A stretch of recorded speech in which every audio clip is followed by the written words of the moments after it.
Hello বন্ধুরা, BD technology থেকে আপনাদেরকে স্বাগতম। আপনি যদি কম্পিউটারের ছোটখাটো টিপসগুলো জানতে চান, এই সম্পর্কে ধারণা পেতে চান, তাহলে আপনি ঠিক জায়গায় এসেছেন। আমরা দৈনন্দিন কম্পিউটারের বিভিন্ন ধরনের সমস্যা টিপস নিয়ে আলোচনা করে থাকি। আজকের এই ভিডিওটি হতে যাচ্ছে একটি চমৎকার ভিডিও, ছোট্ট একটি ট্রিক্স, যে ট্রিক্সটি দিয়ে আপনি আপনার সিক্রেট ফাইল ফোল্ডার সহজেই গোপন রাখতে পারবেন। বাসায় অনেক বাচ্চা কাচ্চা থাকে, যাদের কারণে হয়তো প্রাইভেসি ফাইল ফোল্ডারগুলো রাখা যায় না, সেগুলো আপনি সুন্দর করে প্রাইভেট করে রাখতে পারবেন। তো চলুন কথা না বাড়িয়ে আমরা শুরু করি। আমরা মাই কম্পিউটারে চলে যাই। আমরা যে কোনো ফাইল ফোল্ডারে যেতে পারি। আমি এখানে একটি নতুন ফাইল ফোল্ডার তৈরি করব।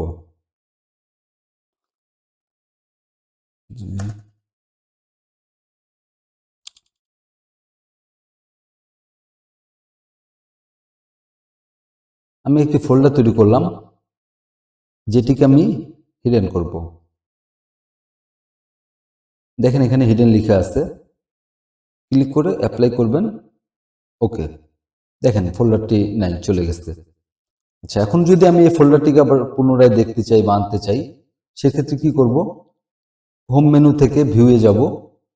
এখানে অনেকগুলো মেনু আছে। আমি ভিউয়ে যাব, ভিউয়ে গিয়ে অপশনে যাব, অপশনে গিয়ে আবার ভিউয়ে যাব। দেখেন এখানে লেখা আছে don't show hidden file folder or drives, এটাতে এটা সিলেক্ট করা আছে। তার নিচে দেখেন লেখা আছে show hidden file folder and drivers. আমি যদি এটাতে ক্লিক করে অ্যাপ্লাই করে ওকে করে দিই, তাহলে দেখেন আমি যে ফোল্ডারটি হিডেন করছিলাম সেটি চলে এসেছে।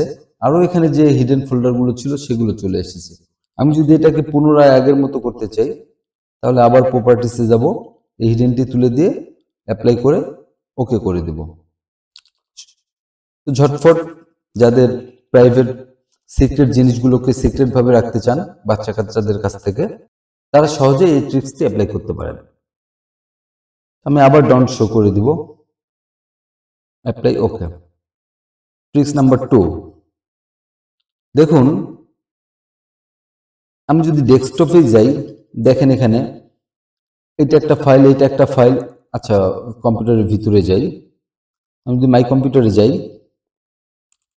দেখেন এখানে কতগুলো ফাইল এখানে আছে। এখানে অনেকগুলো ফাইল আছে, ফোল্ডার আছে। আমি যদি একটাতে যে কোনো একটাতে যাই, দেখেন এখানে অনেকগুলো এখানে ফাইল আছে। দেখেন ফাইলগুলোর মধ্যে কোনো এক্সটেনশন দেওয়া নাই, অর্থাৎ আপনি বুঝবেন কি করে যে এটা জেপিজি ফাইল নাকি পিএনজি ফাইল নাকি পিডিএফ ফাইল নাকি অন্য কোনো ফাইল। সেজন্য আমাকে এখানে ক্লিক করে প্রপার্টিসে যেতে হবে। তারপরে গিয়ে আমি দেখতে পারবো এটি জেপিজি মোডে আছে, এই ফাইলটির টাইপ হচ্ছে জেপিজি।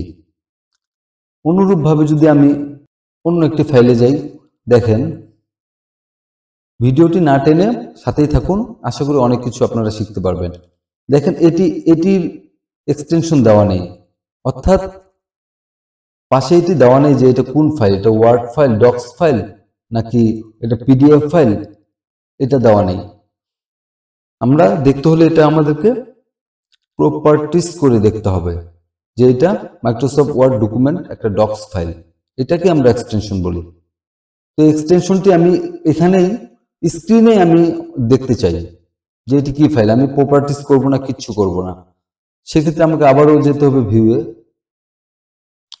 ভিউয়ে গিয়ে অপশন, ভিউ, এখানে hide extension for known file type, অর্থাৎ এই এক্সটেনশনগুলোকে আমরা দেখতে চাচ্ছি।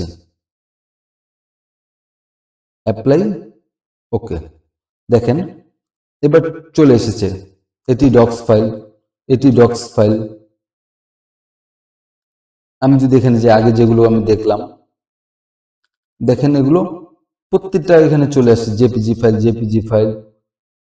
আমি যদি আরো নিচে যাই, দেখেন এগুলো সবই দেখেন এটা MP4 ফাইল, এটা MP4, এটা MP4, এটাকেই এক্সটেনশনটাকে আমরা একবারে দেখতে পারবো।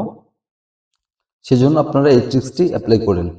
আসলে অনেক সময় অফিসিয়াল যারা কাজ করেন তাদের অনেক সময় প্রয়োজন হয় একটি ফাইল কিভাবে এক্সটেনশনটা, আমার বস বলতেছে যে আপনি আমাকে পিডিএফ করে পাঠান, বাট আমি বারবার ডক্স করে পাঠাচ্ছি, ডকুমেন্ট করে পাঠাচ্ছি, কিন্তু বস বলতেছেন না পিডিএফ করে পাঠান। তো আমি এই পিডিএফ কিভাবে করবেন, পিডিএফ কিভাবে এডিট করবেন, এটারও আমি পরবর্তীতে একটা ভিডিও তৈরি করব। সে পর্যন্ত আপনারা সাথেই থাকবেন এবং আপনাদের নিত্য প্রয়োজনীয় কি কি ভিডিও দেখতে চান, কি টাইপের ভিডিও দেখতে চান আপনারা আমাকে কমেন্ট করে জানাবেন। আরো অনেক ধরনের ভিডিও তৈরি করার জন্য আমাকে অনুপ্রাণিত করবেন। সে পর্যন্ত সাথেই থাকুন। চ্যানেলটিকে সাবস্ক্রাইব করতে ভুলবেন না। পাশে থাকা বেল আইকনটি ক্লিক করে দিবেন। ধন্যবাদ। আসসালামু আলাইকুম।